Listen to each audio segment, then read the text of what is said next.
Hey Rachel, how you doing today? Good, John. How are you doing? Excellent. All right, so we're back for another theme: big ideas. Yes, Yes. about innovation and invention, but more. Why do you think this is such a strong theme? Well, there are so many great things to talk about with kids. When we talk about inventors, inventions, and the whole process. Um, for one thing, and it's something I've mentioned before, we always like to include in all our themes, a lot of history here. And kids are natural born inventors from the time, that's the process for all of us. Creativity is one of our fundamental resources that we each have. And so, this subject just cuts right straight through to, I think, what kids are interested in.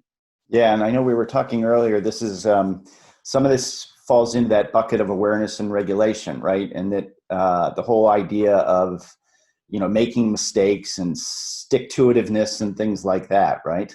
Absolutely. I think in almost every book that is a nonfiction book, um, there is a lot about having to try again, fail harder, and perseverance and passion. What keeps somebody, doing something for years when they're failing, and other people are making fun of them and Right. laughing at them? So lots of great things to talk about. Yeah. Oh, that's great. Hey, can you give me a few highlights about some of your kind of favorite or books that you think are particularly good? Hard to narrow it down, but I'll pick one one for a few different age groups. Sort of on the younger end, The Girl Who Never Made Mistakes. And this is a particularly great awareness and regulation book. It also happens to be laugh out loud funny. Beatrice is perfect. She is perfect, has never made a mistake. In fact, she is famous for not making mistakes. There is a news crew outside her house every morning to make sure that she is still mistake free.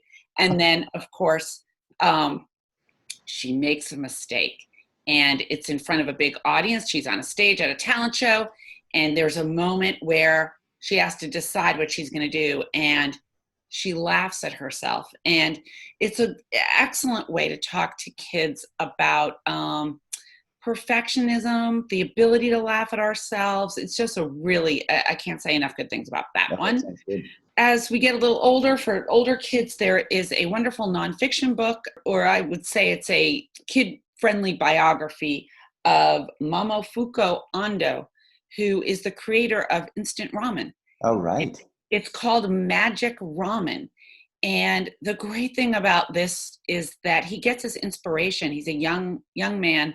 It's post World War II, Osaka, Japan, and he sees these long lines of homeless, hungry people waiting on for black market noodle soup. Hmm. They're starving, and that stays with him. And he spends years and years trying to think of a way to feed hungry people. And as he says, the world is peaceful only when everyone has enough to eat.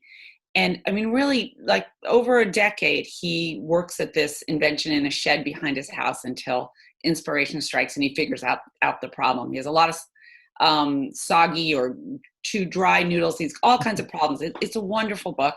And lastly, if we have time for one more, Sure. Mr. Ferris and His Wheel. The guy's name really was Ferris. George Washington Gale Ferris Jr. was a mechanical engineer. He'd already been a bridge builder of some renown. The Chicago World's Fair of 1893 is coming up.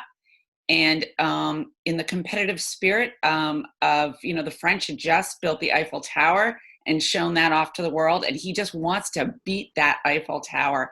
Uh, And really, in a matter of 4 months, they construct this Ferris wheel, and they're breaking ground in freezing Chicago winter. Lots of problems. People make tons of fun of them, and he got the idea when he was a little kid.